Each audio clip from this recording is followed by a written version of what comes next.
పరిశుద్ధ గ్రంథము నుండి పాత నిబంధన గ్రంథము ఆదికాండము 34వ అధ్యాయము. లేయా యాకోబునకు కనిన కుమార్తె అయిన దీనా ఆ దేశపు కుమార్తెలను చూడవెళ్ళెను. ఆ దేశము నేలిన హివ్వీయుడైన హమోరు కుమారుడగు షెకెము ఆమెను చూచి ఆమెను పట్టుకొని ఆమెతో శయనించి ఆమెను అవమానపరిచెను. అతని మనసు యాకోబు కుమార్తె అయిన దీనా మీదనే ఉండెను.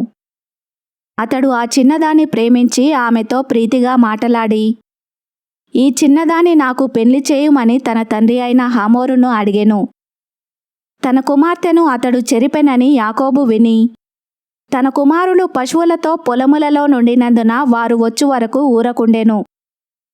షెకెము తండ్రి అయిన హమోరు యాకోబుతో మాటలాడుటకు అతని యొద్దకు వచ్చెను.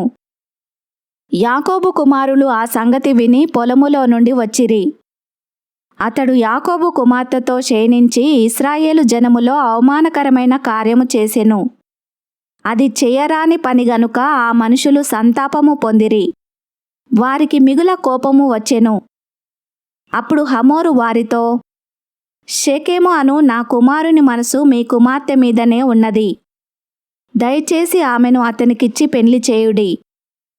మీ పిల్లలను మాకిచ్చి మా పిల్లలను మీరు పుచ్చుకొని మాతో బియ్యముంది మా మధ్య నివసించుడి. ఈ దేశము మీ ఎదుట ఉన్నది. ఇందులో మీరు నివసించి వ్యాపారము చేసి ఆస్తి సంపాదించుకొనుడని చెప్పెను. మరియు షెకెము, మీ కటాక్షము నా మీద రానియుడి. మీరేమి అడుగుదురో అది ఇచ్చేదను. ఓలియు కట్నమును ఎంతైనను అడుగుడి. మీరు అడిగినంత ఇచ్చేదను. మీరు ఆ చిన్నదాని నాకు ఇయ్యుడని ఆమె తండ్రితోనూ ఆమె సహోదరులతోనూ చెప్పెను.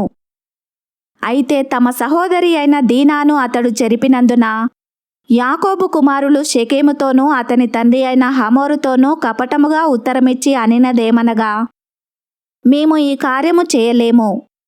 సున్నతి చేయించుకొనని వానికి మా సహోదరిని ఇయ్యలేము. అది మాకు అవమానమగును.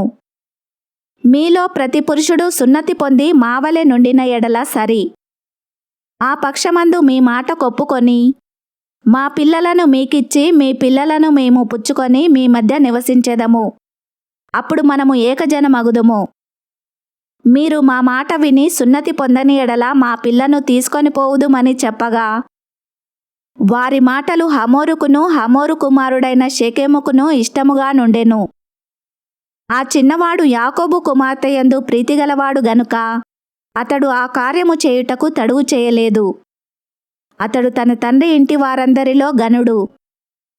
హమోరును అతని కుమారుడైన షెకెమును తమ ఊరి గవని యొద్దకు వచ్చి తమ ఊరి జనముతో మాటలాడుచు, ఈ మనుషులు మనతో సమాధానముగానున్నారు గనుక వారిని ఈ దేశమందు ఉండనిచ్చి ఇందులో వ్యాపారము చేయనీయుడి.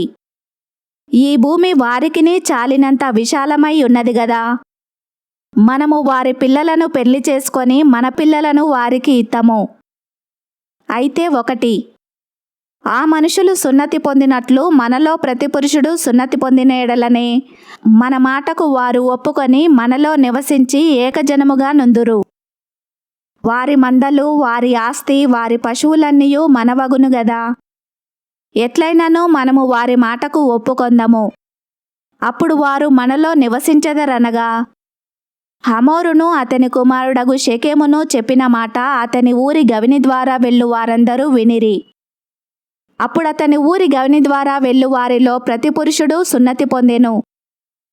3వ దినమున వారు బాధపడుచుండగా యాకోబు కుమారులలో నిద్దరు, అనగా దీనా సహోదరులైన సిమ్యోనును లేవియు తమ కత్తులు చేత పట్టుకొని ఎవరికి తెలియకుండా ఆ ఊరి మీద పడి ప్రతి పురుషుని చంపిరి.